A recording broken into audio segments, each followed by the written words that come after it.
Hey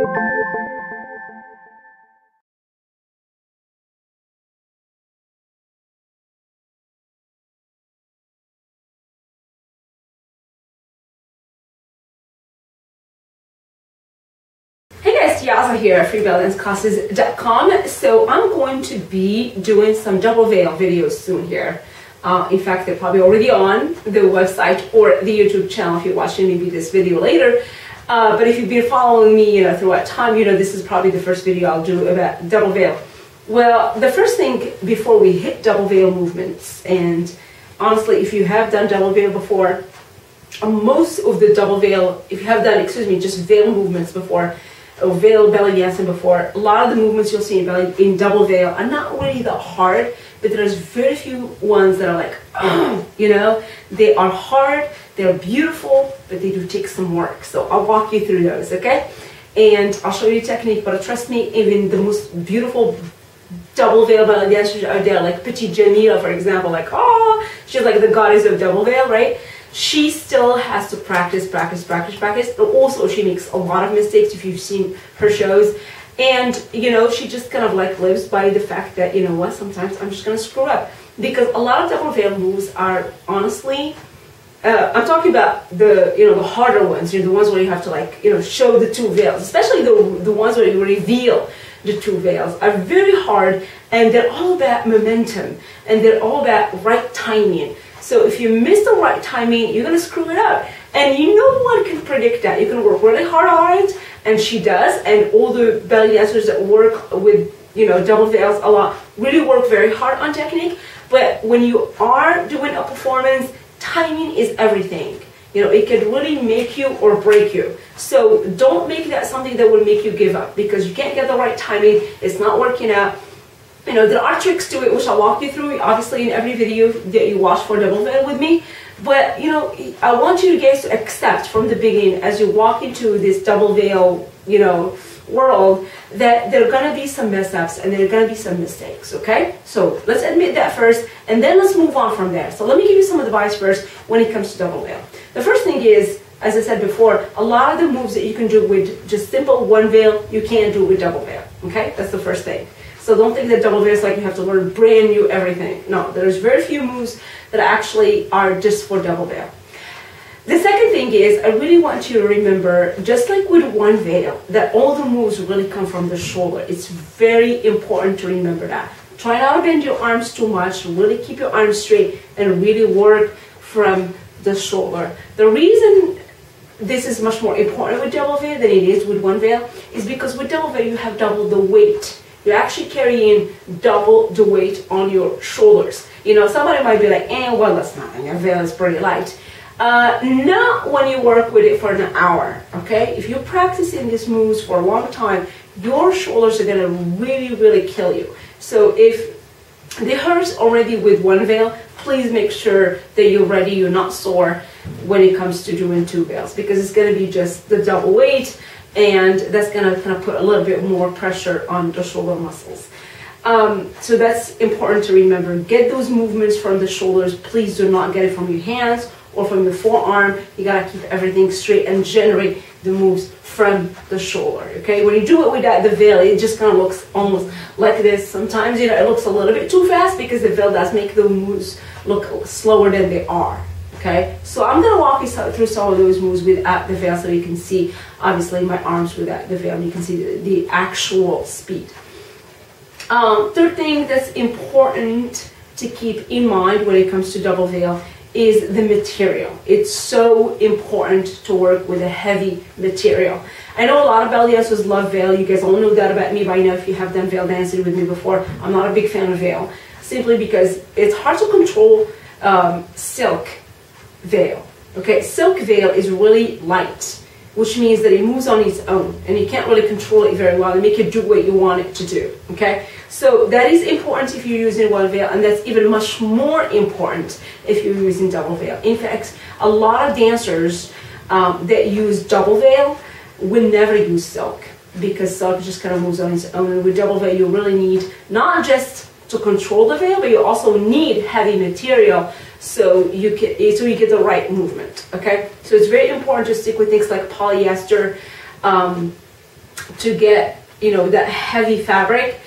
The other thing too is that a lot of belly dancers, not just for visual effects, but also for the heavy weight of the veil, they would use things like, you know, they would have like, I don't know, what would you call it in English? It's like, like a little layering on the edge of the veil that you would sew to it. Usually it's like a nice, beautiful gold or, you know, silver layer trim, yes, you would call it a trim. So you put that on the edge of the veil, so to give it the extra heavy weight. That's actually really, really, really nice on a polyester veil. So if you get a polyester type fabric and you add that trim on the edge, you get like the perfect combination of a veil that could work perfectly for double veil, okay? So that's important. The other thing to keep in mind when it comes to double veil is the shape of the veil will make a huge difference in how your movements look. So there are, you know, rectangular veils, and there are obviously the most common, but there are also circle veils. When it comes to just regular veil dancing, just with one veil, in fact, actually rectangular shape looks way better, and you can control it better. But when it comes to double veil, circular veil, or half a circle, basically it's really half a circle, so never gotta be a circle, but it's half a circle, so you have two half circles. They look way better in some moves, so especially like the, you know, the one where you go like this, you know, the airplane, because you have half circle on each side. When you spin it really fast, it looks like a full circle. It's beautiful. So half a circle definitely is encouraged if you want to do double veil, but make sure it's not a small size veil, it's a big size veil. If you have a small size veil when you're doing double veil, it really doesn't look that good because it stretches out very quickly and it kind of looks like this tiny little circle. So especially if you are a bigger girl or if you're a taller girl, definitely make sure that you have a bigger half circle. So average is 2.5 yard to 3 yard, and 2.5 yard if you're a small person, 3 yard is definitely if you are a taller or a bigger girl, okay?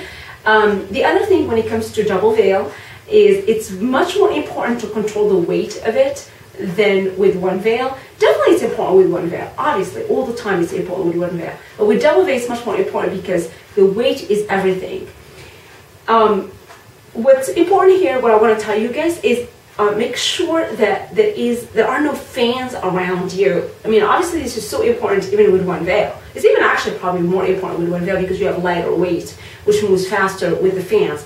But with heavier weights, with double veil, you're doing things where you really have to control the weight of the veil. So make sure that you don't have any fans around. And you know, in performance, especially on stage, a lot of times people have like fans because everybody's getting sweaty, everybody's getting tired.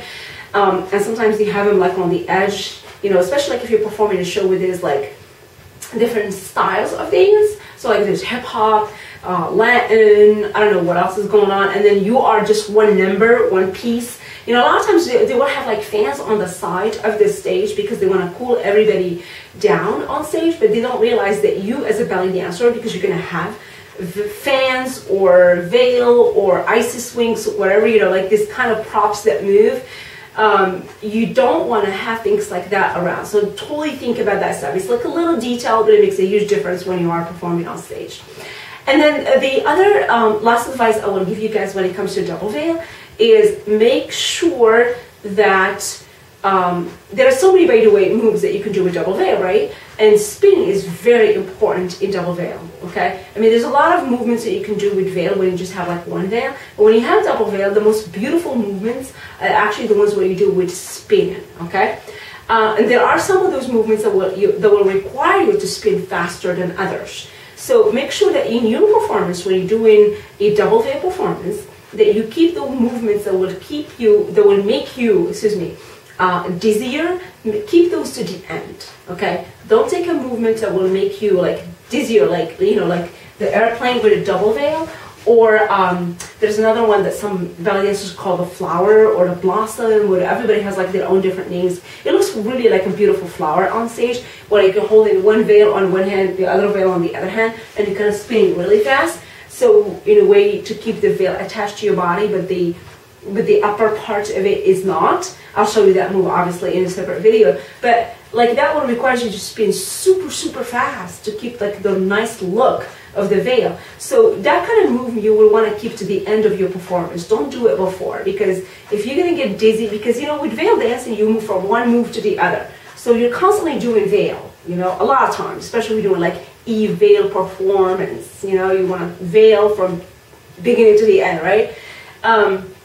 So because you're moving from one veil movement to the other, you're going to find yourself spinning a lot. So don't take something that's going to make you really dizzy in the beginning or halfway through the performance, because it's just really going to set, you know, the tone for the rest of the performance, which is speed for one. Like if you start going super fast in the beginning, like everybody expects you to go fast throughout the dance, but also because it's going to make you dizzy and it's going to make you, you know, lose your balance. So keep those moves to the end of the performance, okay? So enough talk. That was just my advice to you if you are attempting double veil dance. Now go to the website, which is freebellydanceclasses.com, and check out their veil technique, and you're gonna see all the different movements. I'm walking you guys through them step by step, you know, arm by arm, how to do the double veil, and little tricks, little techniques, little technique things, little tips. It's a little bit difficult, but not too difficult, okay? So give it a shot, it's beautiful, and I wish you guys the best of luck, and keep on checking my website, it's freebellydanceclasses.com. I'll see you next time. Bye!